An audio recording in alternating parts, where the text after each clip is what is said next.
I was a high school Rebbe for many years, and I would often get the sense from the fellas, high school age yeshiva students, that, wow, if only I could be out there, if I was in public school, life would be great. I'd have such pleasures, the parties would be unbelievable. Listen, I'm not complaining. Hashem chose me to be amongst His nation, but wow, if I could be there, what a life it would be. I'd have so much more pleasure. I'd be so much happier. Now, for the record, if it were true, meaning if the Torah were asking us to lead an austere, barren, difficult life, go in a cave and take nothing from this world and don't be happy, it would be well worth the trade-off, because we're put on this world to grow, to accomplish. We're put here for our station in the world to come. This world is passing, and even if we had to live a life of suffering, it would be worth it for the world to come, because here the pleasures are passing, there they're much deeper, there it's forever, here it's just a few short years. So if that trade-off was what the Torah was asking from us, it would be well worth it, and it would be a fine decision to make. The strange part about that assumption, though, is that it's the exact opposite. Not only will a person leading a Torah lifestyle have much greater happiness, he'll enjoy much greater pleasure in this world as well. And to explain why that is, we need to focus on this concept called pleasure. And the real way to focus on it is to ask yourself that question. How much pleasure do you actually have in this world? How much do you enjoy of the things that are here, of the pleasures that exist? And I think if you're like most people, you'll quickly see that life is nice, there are moments and things, but to say that my life is replete with pleasures, with all kinds of enjoyments, come on, I like a steak and maybe a fine beer, but I don't know if that's quite a description of my life. And that's very interesting, because if we study the world, what we'll quickly see is that Hashem created many, many features for one purpose only. That's for us to enjoy, for us to take pleasure.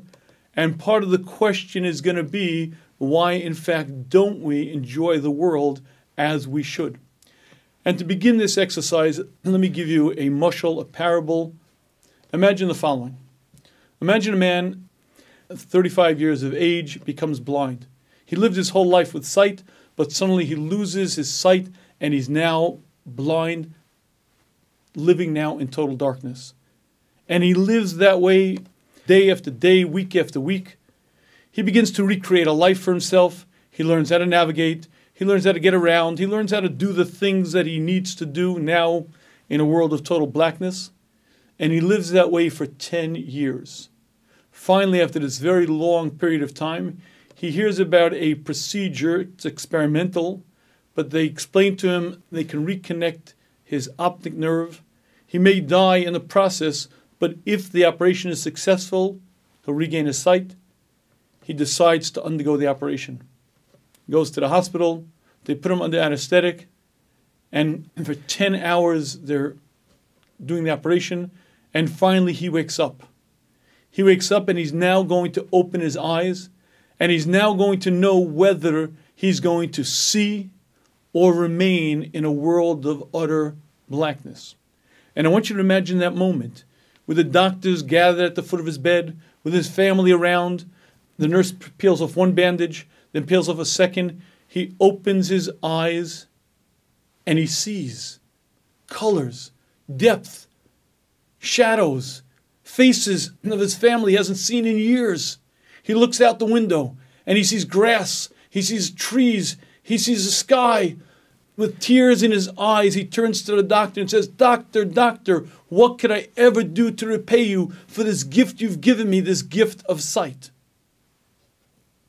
That experience, that emotion of joy, elation, we are supposed to experience on a regular basis. Not once a year, not once a month, daily. We say a string of brachas in the morning. Part of the prayer service are the blessings.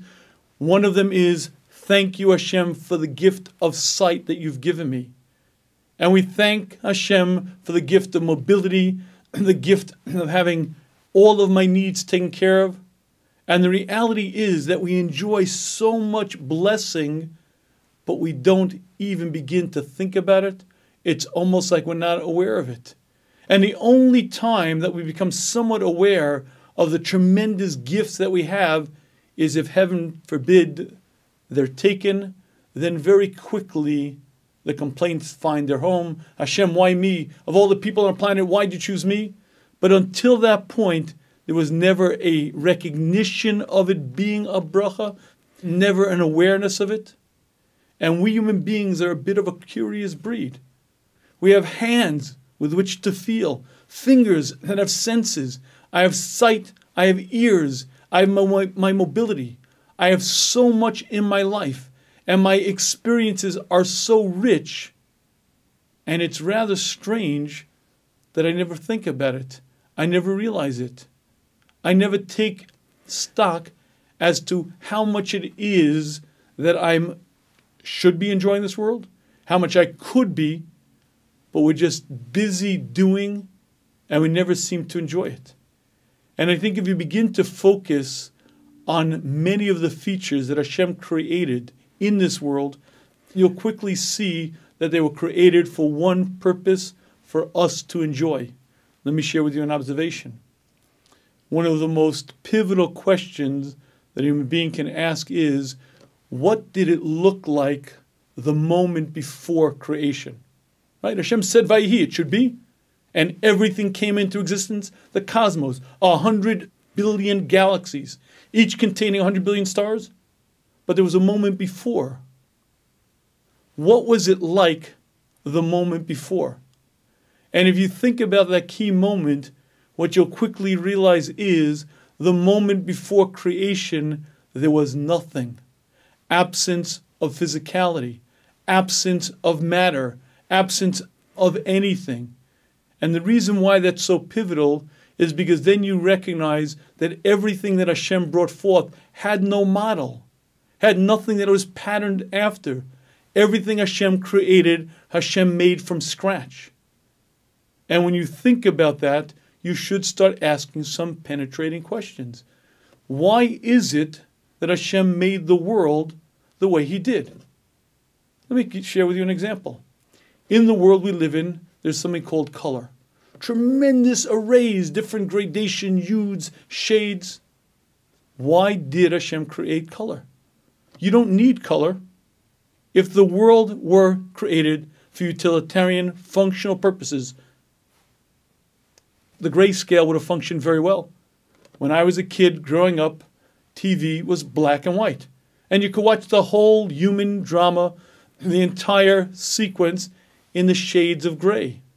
Why didn't Hashem make the world in the shades of gray? Why did Hashem make so many colors? And there's only one answer. Because a black and white world is functional, but a world in color is beautiful. And we're supposed to see color and say it's magnificent. We're supposed to enjoy it. And if you think about that, it's rather astonishing.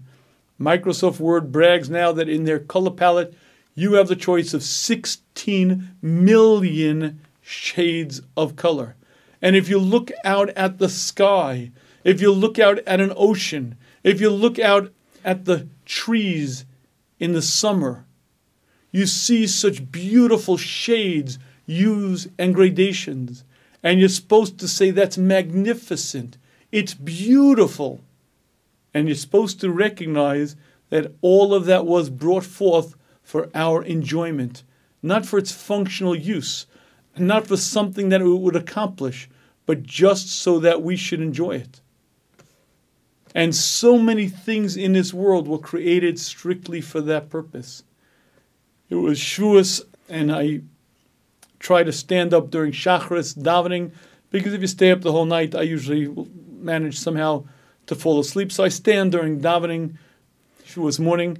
And one year I surprised even myself because I was standing and it seemed like I fell asleep standing. And I sort of caught myself, I was falling.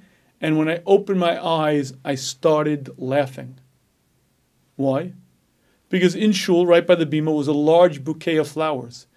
and I saw the daffodils, the daisies, the petals, the colors. And I started laughing because it was so magnificently formed, so beautiful. And here's the question. Why are flowers so beautiful? The bee is effectively colorblind. He's attracted by the smell. He's brought to the pollen, the nectar, by the smells that are emitted by the flower. The beauty of the flowers, the colors, are created for one reason, so that we should look at it and say, that's magnificent. It's beautiful. And so many things in this world Hashem created strictly for us to enjoy. From the beauties of an ocean, and if you ever go under and you put on a scuba mask and you see the beautiful colors, and if you stare at a mountain, and if you look at the Grand Canyon and you see such majesty, such beauty, you're supposed to say the words, Hashem, that's astonishing. And you're supposed to recognize that Hashem made it beautiful for us to enjoy. But it's not just sights. It's so many other things. Let's take, for example, food. Stipe Lagon makes a very important observation. He says food has a functional purpose. Food serves our nutritional needs. By all rights, all food, should taste like soggy cardboard. Meaning to say, you're hungry, you'll eat it, you need it for nutrition. Yet that's not the way food tastes. There are so many different flavors, aromas, textures in food. Each food with its own unique, beautiful palette full of delicious flavors. Why do that? From a functional standpoint, all food can be brown like beans and taste like potatoes, but that's not a very enjoyable world. And Hashem puts so much wisdom into the food that we eat to make it beautiful, to make it delicious, so that we should enjoy it. But if you focus on some of the details, sometimes you get a little bit of an eye-opening experience. I once heard Rabbi Miller Zatzal describe an orange. I remember this vividly as a child. I remember as a fourth grader sitting in class bored, and I peeled the outer part of the orange, and inside you have the wedges. Imagine you have 12 wedges of your orange, and each wedge, if you take it apart, is housed in a membrane. And if you very gently peel back the membrane, you see that that wedge of orange actually inside are hundreds of juice sacs. Now, why is it that the juice in the orange is contained in those juice sacs? Watermelon has about as much water content, but it doesn't have that configuration. And if you'd like to know the answer to this question, just go to a supermarket and look at the children's candy where they say, bite in for a burst of flavor. You see, when you bite into the wedge of the orange, your teeth break those juice sacs and you get a burst of flavor. You see, it wasn't enough that the orange had that delicious, citrusy, tangy, sweet taste. Hashem wanted to enhance our experience. He wanted it to be more enjoyable so that when you bite in, you get the burst of flavor. And here's another observation. Fruits come in many different colors. Yellows and oranges and browns. And why do it? Why not make them all one color? The red of an apple is very distinct from the orange of an orange, which is very distinct from the banana, which is very distinct from a mango. Why do it? Would you like to know why fruits have different colors? Go to your supermarket and you'll find Tide in that neon orange container. You'll find Cheerios in that same yellow box for 50 years. Why? Because Procter & Gamble spent millions of dollars on research. Consumers prefer that orange color. Cheerios is in that yellow box because it has eye appeal. And if you'd like to know why the apple is red, it's because it looks beautiful. And it has an appeal to the person. And it wasn't enough to have the delicious flavor. It wasn't enough to have the delivery system. Hashem wanted to make it more beautiful. But here's an interesting point. When you bite into the apple, you don't get the burst of flavor. You get a crunch. Why do you get the crunch? So again, go to your supermarket and you'll find 75 feet long, floor to ceiling breakfast cereals each one bragging to be crunchier than the one next to it. Ours is crunchy. Ours is crunchier. Ours is the crunchiest. We even include earplugs so you don't go deaf. Why is it that each cereal is bragging to be crunchier than the next? The answer is quite simple.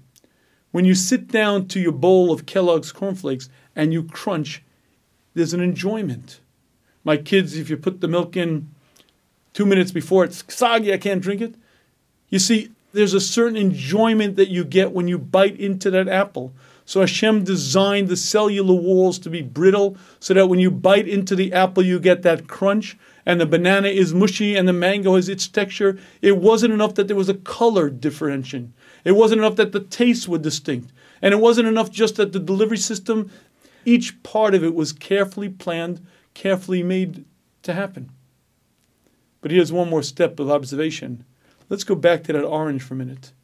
You ever notice that when you break the peel of the orange, there's a mist that's emitted? And if you'll notice, that mist smells just like an orange. But if you get some of that mist on your finger and you taste it, it tastes bitter. Why is it that the mist that emits smells like the orange but tastes bitter? If you'd like to know the answer to this, just pay attention the next time you have a cold and you sit down to one of your favorite foods. What you'll find is that you really can't taste it. You see, science now tells us that most of our sense of taste comes through our sense of smell. And when you break the peel of the orange, it emits that vapor of the orange smell, so that when you breathe it in, you smell the orange, you hunger for the orange, and you wish to eat it more. It doesn't have to taste like the orange because you're not going to eat the peel, but it smells like the orange so that you'll be more hungry. Meaning to say it wasn't enough that the delivery system, wasn't enough the flavor. Hashem wanted to add one more step, that when you break the peel, it should smell so you should hunger for it.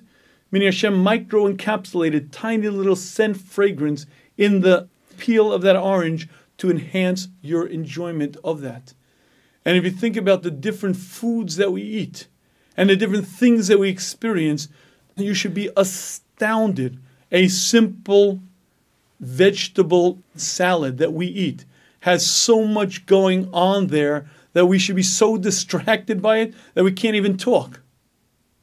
And here's the question. We live in a world replete with sights, with sounds, with tastes, aromas, textures. And it's clear that Hashem designed it all for one purpose, for us to enjoy. And the question is, do we enjoy it? And I'm afraid to say that by and large the answer is no. Just speak to someone after the second bite of their favorite food. They anticipated that restaurant. They couldn't wait for the meal. And the first bite, they're actually paying attention. The second bite, maybe. The third, maybe. By the fourth, they're gone. Back to conversation. And they don't even know what they're eating or they're not eating. And the reality is that so many of the pleasures of this world are there for the taking, but we're too distracted to do it and to enjoy them. And worse than that, it almost seems like we were designed not to enjoy them, or the pleasures were designed for us not to enjoy them. And that sounds rather difficult to understand. If Hashem invested so much care, wisdom, and forethought into making these pleasures, and He made them for us to enjoy, why is it so difficult for us to enjoy? And why does it seem that Hashem purposely made it that difficult? And to explain to you what I mean, let me share with you a very interesting observation. I was at a Shabbaton for, it's called Youth at Risk, and I was speaking to these teenagers, and I was very involved, and I spoke for a good long time, and at a certain point, one of the fellows asked a question about drug use, and I really felt that this was out of my purview. There was a mentor there who had quite a history of his own of drug abuse, and he had come back and he was now a mentor. So I turned over the floor to this young man, the mentor, and I asked him to answer the question, why should these fellows not use drugs? And this is what the mentor said. He said, the first time I used cocaine, it was the most pleasurable experience I ever had. There was nothing like it. nothing in the world to compare it to. It was the most pleasure I ever experienced. And then, the second time that I used cocaine, I tried to match it, but it didn't work. So the next time, I tried more, but I still didn't get to that first high. So the next time, I tried more than that, and I still didn't get to that first high. And I kept trying more and more, but I could never match that first high. And then I tried other drugs. I tried to mix it, but I can never get there. I spent so much time, so much effort trying to get to that original high. I never did. I got addicted. I ruined my life, but I never got, again, that first high. And what this mentor was describing was what I call the first rule of pleasure. The first rule of pleasure is the first time is the best time, but there's only one first time. You see, the first time that you owned a house, the first time that you drove a car, maybe the first time that you really did something in your life that was a major accomplishment, that first time was the most enjoyable experience. And when you go back to that same experience a second time, it just doesn't cut it quite the same way. You had that first delicious meal, and it was incredible. And you went back to the same restaurant, the same chef. You ordered the same dish, and it tasted okay, but not quite the same as the first time. And this is what I call the first rule of pleasure. The first rule of pleasure is the first time is the best time, but there's only one first time. And after that, it's okay, it's good, but it never matches up to that first time. But strangely enough, there are other rules of pleasure that are equally difficult to understand. You ever notice that when they portray the steak, they don't show you a cooked steak. They take the steak, put it on the grill, and tss. Why don't they just show you a cooked steak? Why don't they show you the raw steak and they put it on the grill and you tss? The answer is Madison Avenue knows very well that you sell the sizzle, not the steak. You see, there's a second rule of pleasure. You could wait for it. You can anticipate it. It's going to be great. It's going to be amazing. This pleasure that you're going to have is so huge. And then you sit down to the steak, and it tastes good, but nowhere near the buildup. Every single pleasure is oversold and under-delivered. And the second rule of pleasure is that it's the sizzle that they sell and not the steak. The buildup, the anticipation, it's going to be phenomenal, is much bigger than the delivered content. The pleasure is nice, it's okay, but it's not like, wow, everything you promised it would be. And strangely enough, that rule is a rule of pleasure that happens all the time. But there's a third rule of pleasure, and this one is even more interesting. You ever listen to someone who describes a pleasurable experience? Wow, I had an amazing time. Whoa, it was awesome. It was incredible. Whenever someone describes a pleasurable experience, it's always in the past tense. As in, I had a great time. It was wonderful. It was incredible. And that is the third rule of pleasure. The third rule of pleasure is every pleasure, once you've had it, it's gone. And it leaves you just like you were. Not more fulfilled, not any happier, not any richer. It just leaves you as you started. And when you begin to think about these three rules of pleasure, what you find is that they are universal. In every culture, in every situation, pleasures seem to be these amazing things. They're built up to be amazing, and they're okay, they're good, but they just never deliver. And more than that, the first time is great, but then after it's okay, but never the same. And always it leaves me as I was before. And now we come to that critical key point. Why did Hashem create pleasures this way? Why is it so difficult for us to actually pay attention when we eat, when we look at sights, when we hear beautiful music? I'll explain to you something that's very profound, but very may be obvious. Mesillas Sharm explains to us that Hashem created pleasures for a particular reason. They're tools to be used. We were put on this planet to grow, to accomplish, and Hashem gave us various tools to better enjoy our life. When you live in a world replete with color, it's more enjoyable. When you sit down to food that's delicious, it's more enjoyable. The pleasures that Hashem created in the world were created as an add-on, an additional. You should also enjoy your life.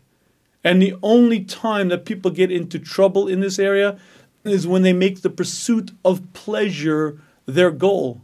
And then they find it never helps. They pursue pleasure, hotly pursue it, and they think that once I get it, it's going to be amazing.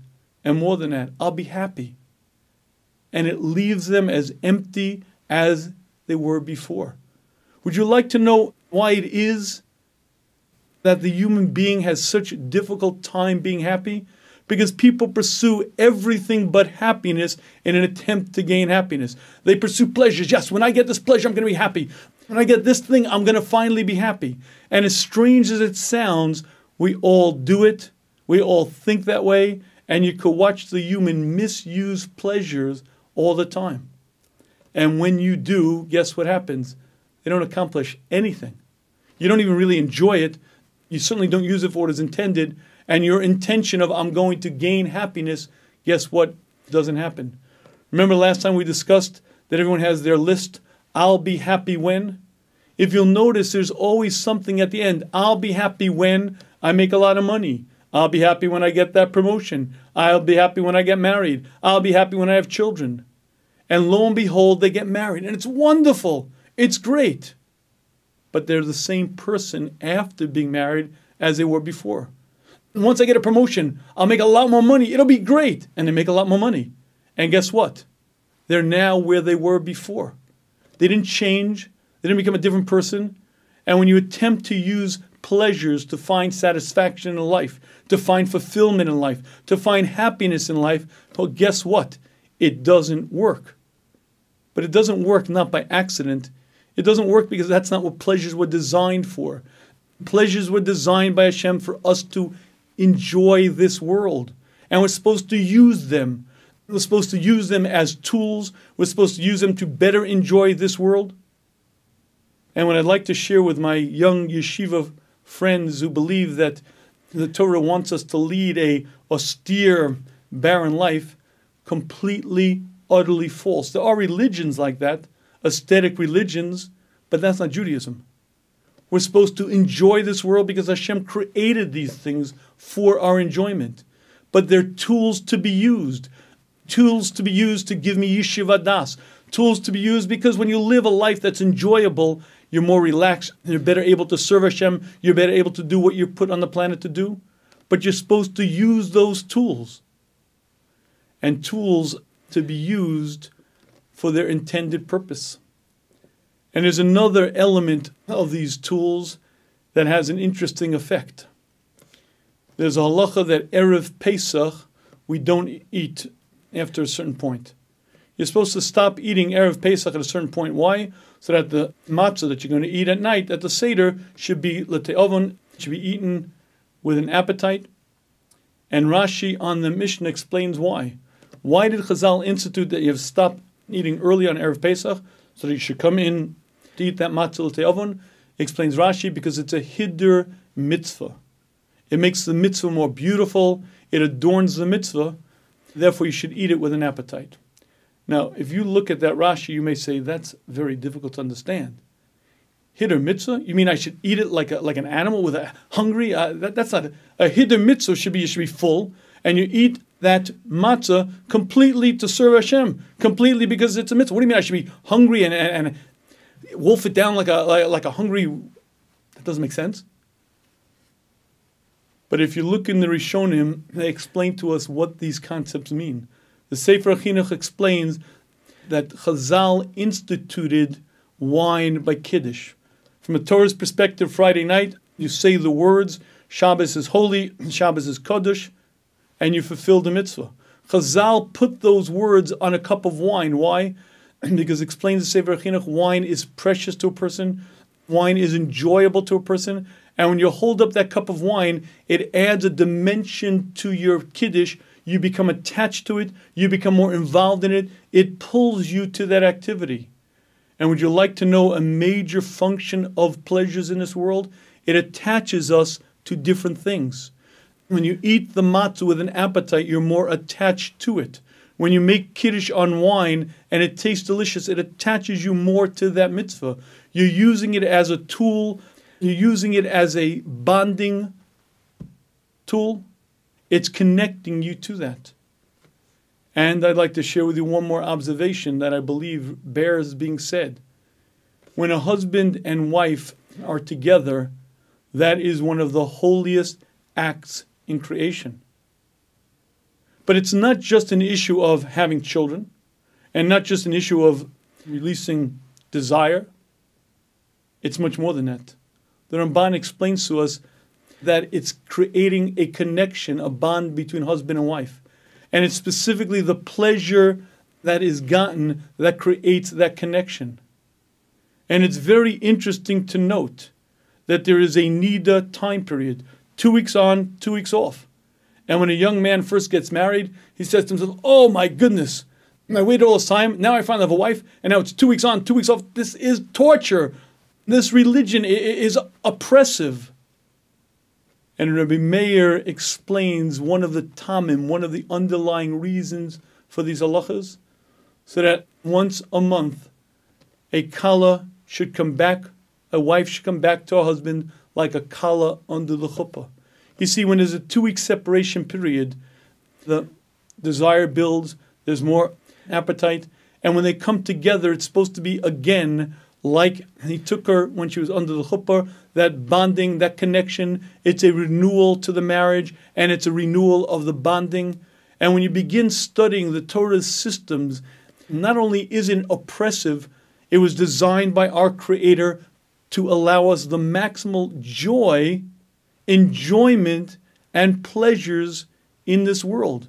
You see, the same Creator who created me made my needs. The same Creator who made me and my needs made fulfillments to them. And the same Creator who made me, my needs, these fulfillments, and the pleasures that come with it, understood exactly what my needs are, exactly what's appropriate, and designed the system to work flawlessly. And when you use the system as your Creator intended it, you have a beautiful life. Number one, you're happy because you're leading a life of meaning, of purpose. You and you are in sync. But number two, you're enjoying this world to a much greater extent because Hashem created you to give to you. Hashem wants you to enjoy your stay in this world. But pleasures have a purpose, and Hashem designed them that when you use them appropriately, you'll have the maximum enjoyment from them. You'll be using them as their tools should be. And if you don't, it looks so wonderful. Wow, I could run after my passion, run after my desire, do whatever my heart wants. I'll be so happy then. Well, number one, you're not going to be happy because within you there's a voice that says, ugh, what are you doing? But more than that, you're trying to use tools that Hashem created for a specific purpose to do a different job. When you take a surgical instrument and you use it to pry open a window, it does a lousy job and it dulls the blade. Hashem created pleasures for a particular purpose, to allow us to enjoy the activities that we're supposed to be doing, to allow us to bond to the things that we're supposed to bond to. And when you use them that way, the pleasures are maximized, you enjoy them, you live a beautiful life, a life filled with joy, happiness, and pleasure. And when you lead a life differently, well, guess what? It's not that you gain more pleasure, certainly not that you gain more happiness, quite the opposite. You have less, and it's much more difficult for you in your existence. These concepts require a lot of time, and they require a lot of focus, and it requires training to teach ourselves to actually enjoy the world as we're supposed to. But that's what it's supposed to be. We're supposed to take the time to look at the beauty of this world. And we're supposed to see from that the greatness, the giving, loving kindness of our Creator. We're supposed to recognize all of the beauty in this world Hashem created to give to us. We're supposed to enjoy it. We're supposed to recognize how much Hashem wants to benefit us. And we're supposed to live an exalted life. But you have to practice. You can't just wing it at this thing called life. You can't just wake up in the morning and say, well, the pleasures will come. You have to use the world in the way your Creator intended you to. And you have to learn how to eat. Most of us eat, oh, I'm holy. I don't even pay attention to the flavors. That's not holy at all. That's eating like a behemoth. That's eating like an animal.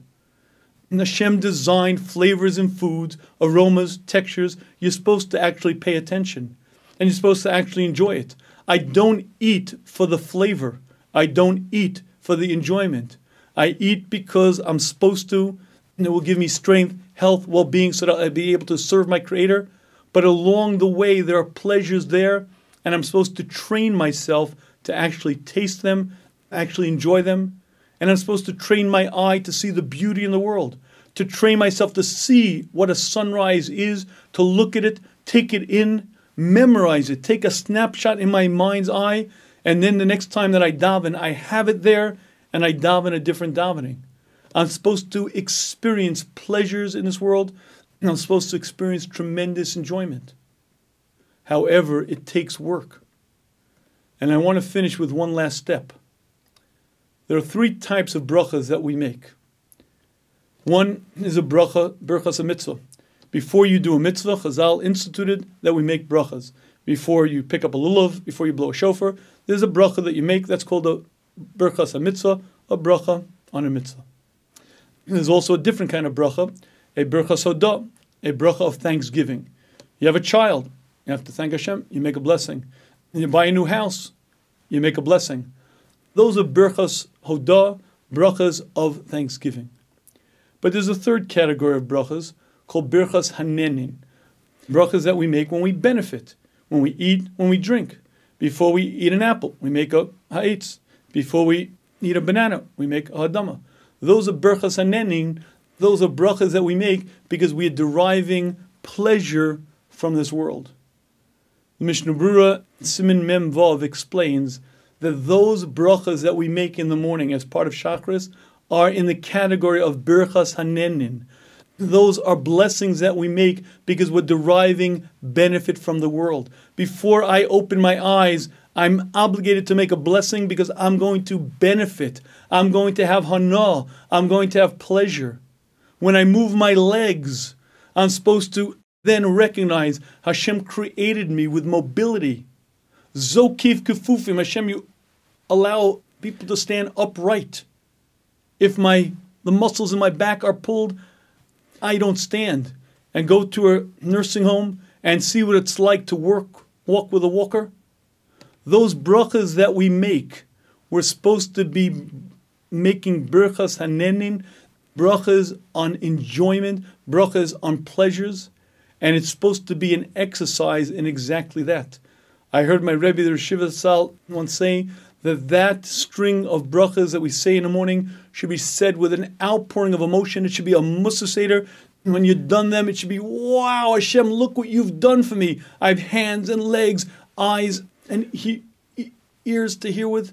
Look what you've done for me. And it works if you take the time, if you invest in it, if you think about it beforehand. Hashem created a custom-made world with so many things made for our enjoyment, but you have to learn how the system works. You have to understand pleasures are there to be enjoyed, but they're tools to allow us to enjoy, tools to allow us to bond, and you have to train yourself how to use this world. You have to train yourself how to enjoy the things in this world. When you do, you lead a life of meaning, of purpose, you grow, and as a side benefit, you have tremendous pleasure because that's what our Creator wants for us.